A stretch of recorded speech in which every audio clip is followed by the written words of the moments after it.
Let's go. Welcome to Sports Primo and Suave Radio Zoomcast. We have a very special guest today. We have Jenine Coriz from the Santa Fe Indian School, former basketball player, basketball star, and the winner of the Sports Primo girls basketball bracket last week. And it's an honor to have her here. Amado Abeta right here with Aaron Abeta and Joe Abeta. And let's just welcome Jenine. Welcome, Jenine.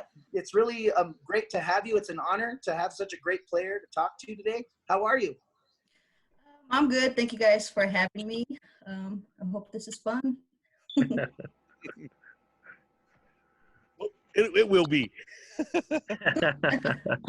We'll just do a little, some reminiscing about your stellar high school career at the Santa Fe Indian School. First of all, did you play? How did you start playing basketball? At what age did you start playing? Did you grow up in Cochiti? Is that where you're from? And how much was basketball a part of your life before you went to high school? Yeah, I grew up in Cochiti maybe till I was maybe in kindergarten, first grade. And then we moved to Santa Fe. And I have two older brothers and then, of course, my younger sister. We just grew up playing basketball. I grew up playing with the Boys and Girls Club of Santa Fe. And as long as I can remember, I was just always playing with boys, always playing with the older kids. And it was just something that I enjoyed doing, that I could do with my brothers and my sister. So I just grew up with it. And at what age did you start to realize that this was something that you were better than the average person at playing when you were getting attention from people, or you started to be like, this is something I'm pretty good at? I think it didn't really hit me till maybe middle school. I went to Connie Elementary, and it was right across the Santa Fe School. Mm-hmm. I remember playing elementary, 5th grade, 6th grade, and I didn't really understand, okay, maybe I'm a little bit better, maybe I need to start practicing more on my own. And then 7th grade, I think I got moved up to 8th grade team, and that's where it kind of really hit me, okay, how come I'm not playing 7th grade with the 7th graders? It hit me more than okay, maybe I should put more time and practice into playing basketball. So I think middle school years, I okay, this is where I want to kind of get better and work on it. And was Coach Roy Ball there from the beginning of your 7th, 8th grade year? No. So I think my 8th grade and freshman year, I played for Johnny Abeta. And those were the toughest years. I was still young and still learning, and Coach Abeta was a great coach. I liked his perspective on coaching. He was just a hard coach all around. And then sophomore, junior, and senior year was Coach Roy Ball. And it was just a whole different spin on things, but it was fun. So your sophomore year, you're playing varsity? Yeah. A sophomore, and you guys you get to the state tournament, you win a game, and then you play St. Michael's in the quarterfinals, and you lose by 3 points to St. Michael's. Can you tell us what you remember about that game and about that team that year, your role on the team that year? I remember there being a few seniors their last year, of course, and that was our first year with Coach Roy Ball. And I think just, trying to go through her system, her coaching style, and, players adjusting from going to Coach Abeta to Roy Ball, new season, new players. And, of course, me, only a sophomore, I think I was still young and still trying to learn the game. I don't remember much about the game, but 3 points, I'm sure that stung a little bit. Well, you guys, you come back the next year, and you're the 2 seed going into the state tournament, so you're a favorite to reach the championship game, and you're more of a Coach Roy Ball system. I remember that she would have you guys cutting down that middle lane quite a bit. It was like constant motion. And there were times you were the point guard, but there were times where you would also be off the ball cutting through that lane, and you were such a great passer from that area as well. Is Coach Roybal? Can you explain Coach Roybal's system a little bit during that year and how you guys transitioned through it? Yeah, Coach Roybal, I think a lot of it was, constant motion. We were always moving. We were always, we weren't stagnant. And I think a lot of it was run and gun, fast paced, which we were used to. I felt like playing without the ball in my hands was something I enjoyed the most. It got my teammates more involved. It got me, open shots, down the lane. We had some good posts, some good guards. Everybody on that team, could score. I think her coaching style, it was just everybody trying to buy into it. She from the beginning, she always told us, like, yes, we're going to state. We're going to try and win a title. Like, once we bought into that and we figured out, like, okay, we need to believe in coach and then we need to believe in ourselves. I think the system kind of just started rolling and we started having fun playing basketball.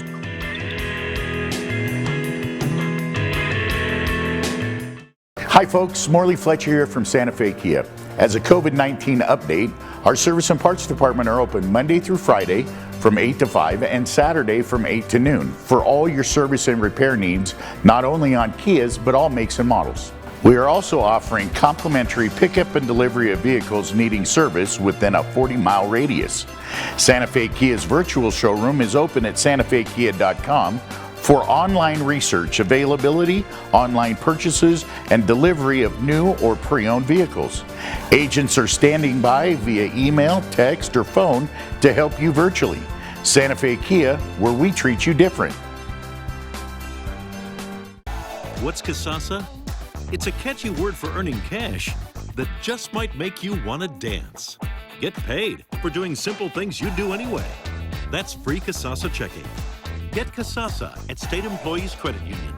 My daughter and I love spending time together. We visit the doctor once a year for checkups, and if she does get sick, we're there more often. Dr. King is a great doctor. He likes to joke with her, make her feel comfortable if she's nervous about the visit. It's really wonderful to see children grow and flourish. General pediatric care is ideal for kids to put them on that track to succeed in school and to succeed later on in life. I think Abigail's had a great health journey thanks to Southwest Care. So you beat Lovington in a close game in the semifinals, 62-59, and then you play West Las Vegas in the championship game. And something I remember from those state championship runs is the massive amounts of crowd that would come to watch you guys play. Your teams kind of took the state tournament by storm. What was it like playing in that type of atmosphere? How did you prepare for it? It seemed like you never felt the pressure out there. You always played with a smile on your face. Where does that come from? How did you enjoy the game, I guess? The thing that I remember the most is the fan base. People came from all over to watch us. I remember district games. We were still in Beta Gym, the small gym. And there would be a line out the door. There would be people waiting for tickets. And it's nerve-wracking when you see all those people in the stands and cheering for you. But at the end of the game, I know, they're there for us. Win or lose, they want us to see a great basketball game. And that's something I cherish the most because even throughout my college career, there was still people saying, like, you had an awesome high school. I know you're going to have a good college career. They were just always, supportive and loving. And like people I didn't even know, there were people just coming out of the woodworks, just cheering for the Lady Braves. And then at the pit, it was shocking. Like our coach would tell us, okay, it's a sold out game. And we're like, no, the pit's too big for that. Like, it's not. And I think one of the things was just confidence in yourself. And, the game of basketball is made of mistakes. It's up and downs, it's turnovers, missed free throws. It's just up and down. So it was just a lot of fun to play for those fans. And that's one of the things I remember a lot too. Yeah. So the next year you're a senior, and you made all first team All State your junior year, and you're going in as one of the top players of the state your senior year. Did you start to see how teams were specifically preparing for you? Yeah. So, of course, like double teams or trying to get me not to touch the ball. And we worked on that. In practice, I have double teams on me. I have ways for me to get open without the ball in my hands. Even before games, I talked to the other coaches, and they would say stuff about me. Oh, we worked on this for you not to get the ball, or, it was a lot of fun. I enjoyed it. I'm very competitive. No, it was just fun. Who were the teammates on those teams, and what was the team chemistry like? What was the locker room like? What were you guys like off the court back then? My freshman, sophomore year, I was still kind of, one of the younger ones. I really kept to myself. The end of sophomore year, junior year, I was one of the older ones. Off the court, we were good friends still to, this day. Olivia, Miranda, Keisha, my sister, it's like part of that 10 junior, senior year. I'm still very good friends with. The locker rooms were always fun, always had music. It was just kind of like the calm before the game. Just always laughing and having fun. And they're like, oh, okay, we have a game, let's be serious now. I think even being a boarding school at the Santa Fe Indian School, we had a lot of time before class, going to breakfast, hanging out before class, and then practice afterwards, hanging out in the dorm, doing study hall together. I think that's what kind of helped build our team chemistry as well. So your senior year, not many close games in the state tournament. I was looking at the scores, and you guys beat teams by an average of 25 points a game. I mean, you guys were a powerhouse going into that, and I believe that you didn't play much of the fourth quarter in the championship game because you guys were up by so much. It was against Shiprock. Shiprock brings a big crowd too. One of the louder games that I think we've covered. What are your memories about that state championship run? Like I said, Roy Ball always told us, like, we're gonna get to the state championship. And once we started believing that, and we started, beating these teams, it just became more fun. We started, connecting well. Our chemistry was good. My senior year, I was the only senior, so I felt like I had a lot more responsibility. A lot of the younger players looked up to me. And I think just getting everybody more involved in the game helped everybody grow and just play better on every level. Why do you think Santa Fe Indian School, Shiprock, Kirtland Central, where does the passion come from? Why do you all have such a following at the state tournament? I think just basketball on the res is just people just want something to watch, want something to do. And the style of basketball, the gun, just going fast pace and just entertaining, I think. They're just loyal to their teams. And just seeing that huge following of Native American teams at the pit, just a lot of fun. I think a lot of it's just loyalty and just wanting to watch a great basketball game. Go ahead, Joe. Sorry. I was just going to say that's one of my favorite things about being at the state tournament is the passion of the fans from all of these communities across New Mexico. And it's funny because it's not funny. It's cool. It's unique in that each community brings kind of their own way of cheering, their own style of cheering, what they cheer for. And like you were saying, some communities like run and gun. Other communities, they show like a more gritty type of style of play. So that's just I have to say, one of my delights is looking forward to the large crowds that the Native American communities come to the pit. And your state tournament runs, they were quite magical, I imagine, for the Native American community.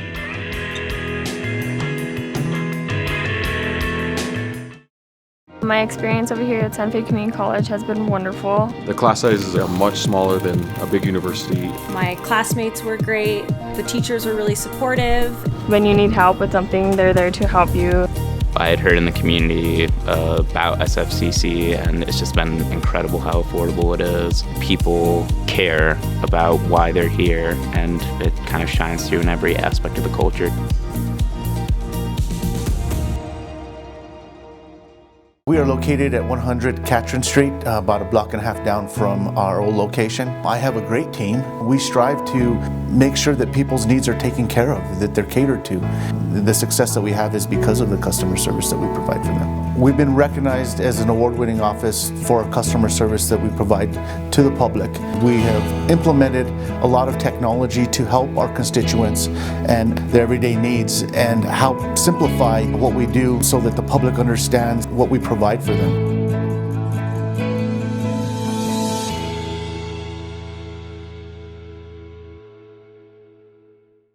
The first time I heard of Southwest was just word on the street. As soon as you walked in the door, everybody was very welcoming. That was my main concern about even getting on PrEP. It would have to have been something that I would have been confident and secure in. PrEP is pre-exposure prophylaxis, and it is a way of preventing HIV with a single daily pill. When you see somebody go from super overwhelmed to feeling like they can do this, that empowerment that comes from it, that's one of my favorite things.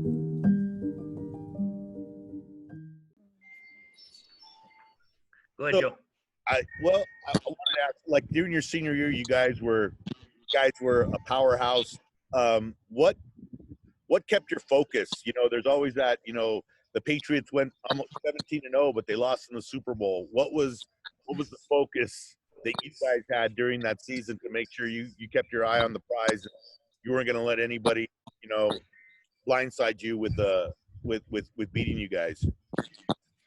I think a lot of it had to do with defending the state title. We won my junior year and then going into the state tournament that following year. I think a lot of it was just, defending the title. It was my senior year, so of course I wanted to end my high school career on the biggest stage I could, and I was at the pit for the state championship. And I think a lot of it was just believing that we can make that state run, and just keeping that confidence and that mentality of, okay, we're going to win again. I was going to ask you, so we had Coach Abeta on, Jason Abeta, and we talked about his run that he had a couple of years ago. We had him on last summer, was it, I think? Yeah. And he was talking about the challenges of, even with sports at Santa Fe Indian School, how, during their summer program, everyone goes back home. And so there's a big challenge of having to be able to gel together in a short amount of time. Did you guys face those challenges in your junior and senior year, or can you just talk about that a little bit? Yeah, so a lot of students, it's a boarding school, so a lot of students are coming from communities, hour and a half away, Albuquerque, up north. So during the summer, we didn't have summer camps, or we didn't have, a time frame for us to work together as a team. So I think that was kind of one of the challenging things. But so even in the summer, I don't remember playing with some of my high school teammates just because everybody's everywhere. And I think just getting towards starting basketball season, I just feel like once it starts, you're all in. This is where we start. Some teams have had summer to work out and be together, and here we're getting new students. It's a new team. Some people are coming back, and it's just that mentality of always, we're here to work hard, so let's just start from day one. So you're the two-time state champ. You're a two-time All-State player. You were Player of the Year, I believe, your senior year as well, for basketball. What happens after high school? So my senior year, I signed to play with Highlands. I went there for a semester. I played there and adjusting, I think, to the town, just being a collegiate athlete. I slowly just kind of wanted to be home. Like basketball was fun, and so I went home my fall or spring semester. I came home, I went to the community college, and I started working. So I started working my first job. I just never had time to work before. I remember going to class at the community college and then going to work and then going to the Chavez Center. That's where I kept my schedule of playing basketball, again, playing with the men, playing pickup, and just having fun. And then I think that summer I got off from Coach Flanagan at Haskell Indian Nations University in Lawrence, Kansas. So he asked me to come visit. He knew that I wasn't playing or doing anything. So I went out there one weekend, a 12-hour drive. I just went. I said, yeah, I'm going to check it out. I did some open gym. I checked out the campus. And before my weekend was over, I was like, yeah, I want to come play. I'm going to sign. I signed, and I didn't even tell my mom. Just like, I'm going to school 3 states away. Like, it just happened. It just felt comfortable out there. So my sophomore, junior, and senior year, I spent in Lawrence, Kansas, and I played there for NAIA Division II, and that's where I just grew and fell in love with the game. How much is a basketball part of your life now? Not very. I don't do much. I live in Midwest City, Oklahoma. Okay. So I'm here for 3 years. I have a 2-year-old daughter, and basketball is just the last thing on my mind at the moment. I play in women's rec leagues, and it's still competitive. It's still fun, but I'm just out there just to have a feel for the game still. Does your daughter have a basketball? She has a basketball goal, but we're still trying to work on that. So what kind of you're going to teach your daughter wants to play basketball. What do you think you would like to instill in her as a basketball player? I think one of the things that always resonated with me is, and I want to teach her, and what I teach my nephews and nieces today is basketball is up and down. Mistakes are to happen. It's how you react to those mistakes. If I would have learned this early on, everybody's not everybody, but I've missed a few wide open layups and walked back with my head down, or had a bad turnover and with my head. But I think it's how you react to those mistakes. You're not going to make every shot. You're going to have ups and downs in the game, and you can always pick your head up and keep playing, get back on the next play, work harder on defense. And I think that's one of the things I want to instill in her is how to react to those mistakes. That's excellent advice. That's outstanding. Yeah. Right on. Joe? No, I think that's it. Thank you for joining us today.